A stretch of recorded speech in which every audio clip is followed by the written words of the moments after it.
Oh, hello ladies and gentlemen, and welcome back to Qubic Games, where you caught me. I was just browsing the eShop looking in the great deals section, and boy, I think I found one. $1.97 for darts up on the eShop.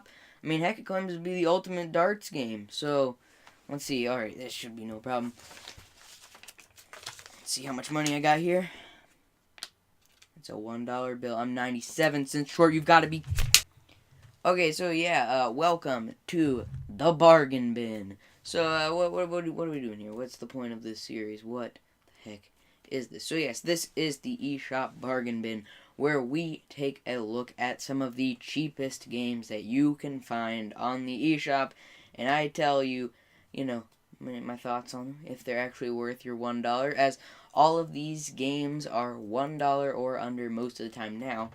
A lot of these will be retailed at around $5, but these games normally are on sale for around 99 cents most of the time or cheaper. So even if it's not on sale like the moment you check after this video, it probably will be next week. So I mean, like, these games are just constantly going on sale, and that's why they're here. Also, just a real quick disclaimer, I have not purchased any of these games in any of the, following bargain bin videos, as I have solely used my Nintendo Gold points from other games to get these games for free. So, I'm not sponsored or anything, but if you guys have, your Gold points, maybe you want to pick up a cheap game, here's some ideas. So, in each episode, we will be looking over 4 of the cheapest games that I own. I will be going over who published them, what the retail price is, and if I think it's worth it, and a final review score out of 5, because we're discounting the scoring process as well from 10 to 5. So and then also each week will consist of a 4th mystery game, which is our Qubic Game of the Week. If you are unaware, Qubic Games is a indie publisher that publishes a lot of really cheap games, like constantly. They flood the eShop. They're normally the ones that'll go on sale for 99 cents just so they can get up to the top of the charts on the eShop, and that's what we're dealing with here. So we're going to have one of those every week, and they're always going to be a surprise, so stick around to the end of the video to see what that is. And with that, we'll go ahead and get into our first bargain bin game.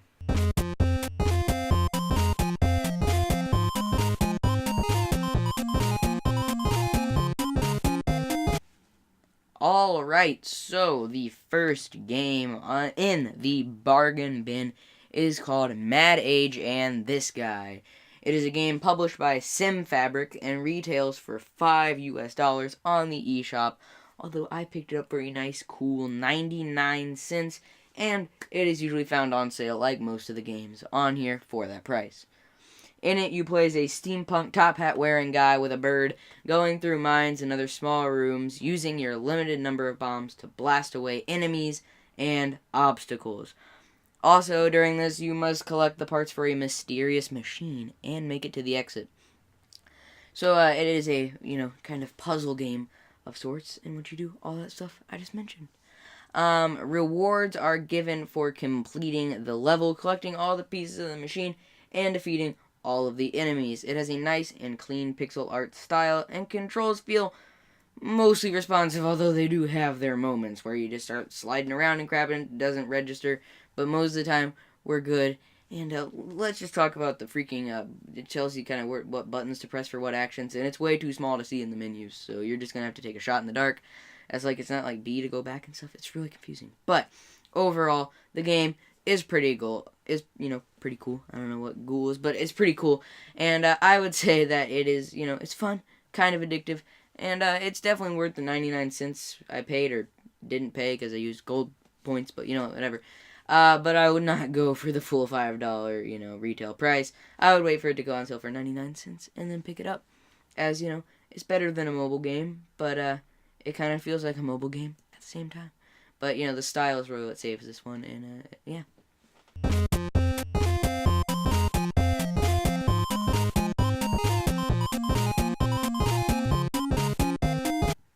Okay, so our second game in the bargain bin is Saboteur, whatever. It is a port of a 1985 ZX Spectrum game, and it has been published, again, just like the last one, by SimFabric. It retails usually for a whopping $8 US, but I picked it up for 99 cents. And it's very much, it's very often on that price.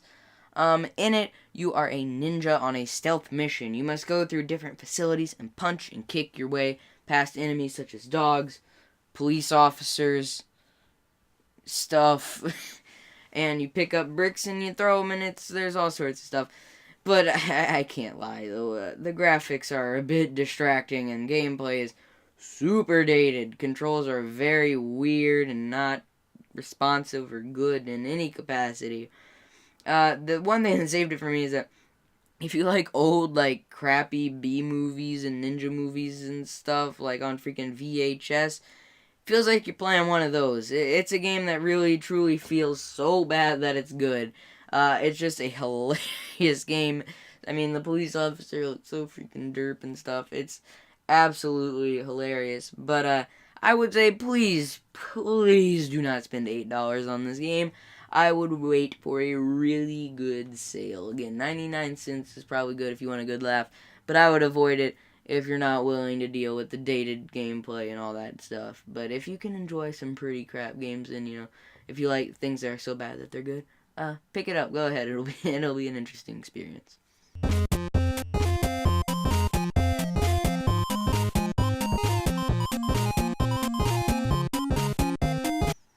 Our third bargain bin game is Timberman Versus, and it is probably the most popular game on this very list.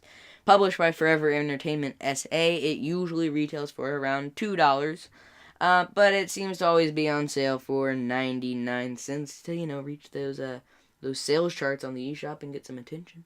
If you're looking for a fun party game to play with friends, but don't have the money to buy a bigger title like, Mario Party, and this will serve as some fun for a bit. There are 3 modes, Classic, Hero, and Race, all revolve around the same gameplay, which is basically the same as that one axe minigame in Kirby Star Allies, where you chop the tree and you have to keep switching sides to avoid falling, obstacles like branches and, and enemies and stuff like that. So, yeah. In Classic mode, you play with friends against the clock, and you can play with up to 4 friends in this game, so, let's go. More the merrier. You play with friends against the clock, and then Hero mode is a single-player only mode, where you try to save birds at the top of a burning tree. And Race is, a race. You race against your friends to try to get to the finish line at the top of the tree before they do. It's a great party game overall, and if you haven't played or just don't own Kirby Star Allies with that little chopping game, then it's worth the price of, $1 to $2, even if it's not on sale. It's pretty fun, and especially if you have friends over, it can lead to some real tense and pretty fun moments. But if you own Kirby Star Allies, don't buy this, because it's the exact same thing as the wood chopping game there. So, yeah.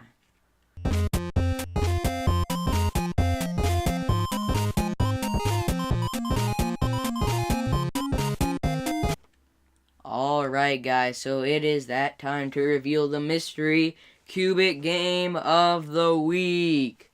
This week's Qubic Game of the Week is called Not, a Brain Buster. It is published by, Qubic Games SA, and retails for usually $2 US, but I picked it up for just 50 cents. It is a port of a very popular mobile game, according to the description. I don't know how actually popular it is, but it's a port of a mobile game nonetheless. And is actually pretty freaking addictive. It truly does test your brain as it throws a direction on the screen that you must go in the small amount of time you have. You float around on the cube, the direction is put in front of you on the ground, and the timer begins. You have 4 directions, and you just have to go the direction it says. But it gets way more complicated because the timer gets faster, and it gets more confusing because not only does it throw, right, left, up, down, whatever. Then it starts adding stuff like not up, where you must, go any direction but the direction it says, nothing, where you just stand there, which actually, yes, can throw you off sometimes because you just want to move and then you move and then it's over. And then it'll start pulling crap, as the title suggests. Not up, not down, not left, not right. Which is basically saying right, left, up, and down. But your brain gets all freaking jumbled up when you start seeing that. And especially with the really fast timer, you have to think really fast. I honestly could not put this one down for a while. I really like these sort of brain teaser puzzle games. And, you unlock more levels as you go, and they get progressively harder, and, different color schemes in the background. And, it's really freaking fun. And was definitely worth the 50 cents, or, again, nothing because of gold points that I paid for it. And out of these, this is probably the one I played the most, actually. Although Timberman Versus is probably the best put together game here. This one is really freaking fun. And, if you have 50 cents, if you have like 50 gold points lying around or whatever, go ahead and pick it up because it's freaking good stuff.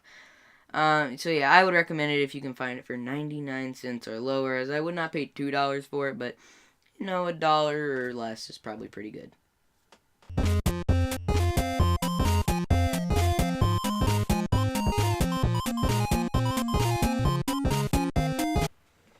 Alright, so what did you guys think of this week's Bargain Bin Games? Let me know down in the comment section below. Just to recap, we had Mad Age and this guy, Saboteur, whatever. Not, which was our Qubic game of the week, and I forgot to mention Timberman Versus. Let me know if you want to pick up any of these games in the comments below. If this helped you in any way, maybe save some money. And also go ahead and, leave some recommendations on your favorite bargain bin games on the eShop. There's a lot of crap on there, and I just kind of wanted to sift through it, especially if you're running a little bit low on funds like I am. So, yeah, thank you all for watching. Remember to like and subscribe to Draven Who Games for more awesome content. And within the 4 following weeks, we will have 4 new episodes, as this will be a 5-part mini-series here on Who Reviews. I hope you enjoy. I will see you all next time. Goodbye.